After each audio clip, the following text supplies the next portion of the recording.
કેમ છો બાળકો? આજે આપણે યાતાયાતના સાધનો વિશે શીખવાના છે. યાતાયાતના સાધનો એટલે કે એક જગ્યાએથી બીજી જગ્યાએ આપણે જવા માટે જે સાધનનો ઉપયોગ કરીએ ને, બરાબર, એને આપણે યાતાયાતના સાધનો કહેવાય. હવે તમે જુઓ, અહીંયા મારી પાસે એક ચિત્રણ ચાર્ટ છે. જો અહીંયા સરસ મજાનો રંગીન. દીદી આ બાજુ જુઓ. હવે જો મોટરસાઇકલ છે, મોટર ગાડી છે, ઘણા બધા સાધનો છે, બરાબર, જે આપણે એક જગ્યાએથી બીજી જગ્યાએ જવા માટે ઉપયોગ કરીએ કે નહીં કરીએ? બરાબર.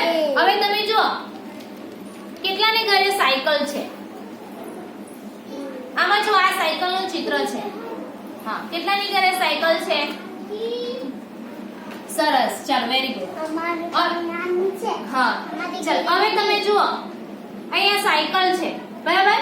હવે સાયકલ જો, એ સાયકલ ને આપણે શું કરે, એક જગ્યાએથી બીજી જગ્યાએ જવા માટે શું કરીએ? આપણે પેન્ડલ મારીએ ને, પેન્ડલ મારીએ કે નહીં મારીએ? પણ એ ઝડપથી દોડી નહીં શકે.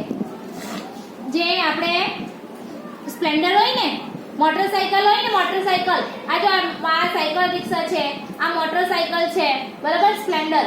તો હવે સાયકલને આપણે ચલાવવા માટે પેન્ડલ મારીએ પગથી, તો એટલી ફાસ્ટ નહીં દોડે, ધીમી જાય, બરાબર ને. પણ એનાથી વધારે કોણ ફાસ્ટ જાય? મોટરસાઇકલ જાય કે નહીં? પછી આ છે, આ બધી ગાડી શું છે?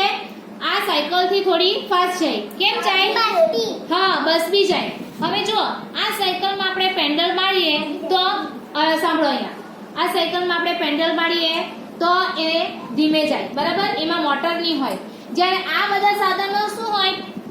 કોઈ જે તે સાધનની અંદર મોટર હોય, જેનાથી એની ગતિ ઝડપ બને, બરાબર ને. હવે તમે જુઓ, મોટર હોય, આ મોટરસાઇકલ હોય, તેમાં પેટ્રોલ ને ડીઝલ ને બધું પૂરવામાં આવે, તો ગાડી ફાસ્ટ જાય કે નહીં જાય?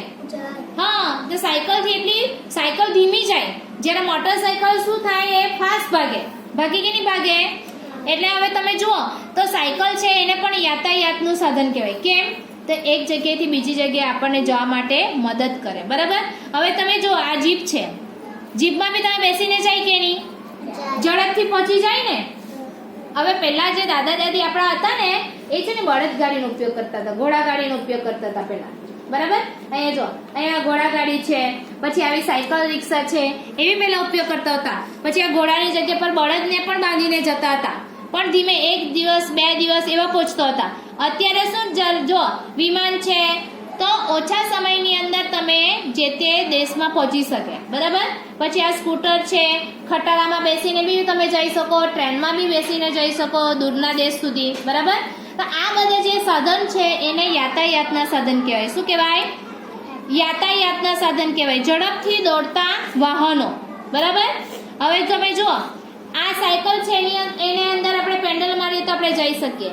જ્યારે મોટરસાયકલ છે, એની અંદર મોટી મોટર હોય, જેની અંદર પેટ્રોલ ડીઝલ પૂરવામાં આવે, એનાથી આપણે તમે ઝડપથી દોડી શકે.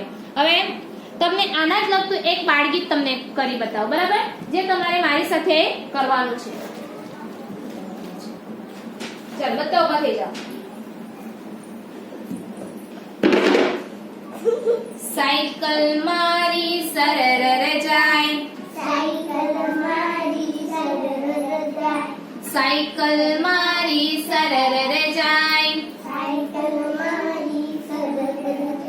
ટીન ટીન ટોકરી બજાવતી જાય,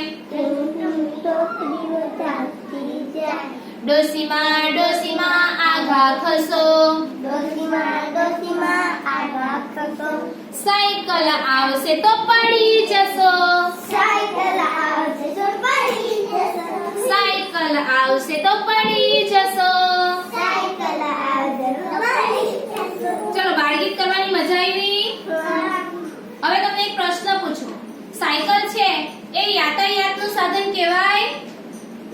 કહેવાય ને? હા, શાબાશ. કેમ? તો તમને અહીંયાથી તમે શાળામાં આવો, બરાબર, તો તમને ઘરે સુધી પહોંચવામાં મદદ કરે કે નહીં કરે? દિવ્યા, પહોંચવામાં મદદ કરે ને. તો સાયકલ શેનાથી ચાલે? પૈડાથી. પેન્ડલ મારવા પડે ને, પૈડાથી મારવા પડે તો સાયકલ તમારી ઝડપથી દોડી શકે, બરાબર. કેટલાને સાયકલ ચલાવતા આવડે? કેટલાને સાયકલ ચલાવતા આવડે? ચલો, દિવ્યાને આવડે સાયકલ ચલાવતા?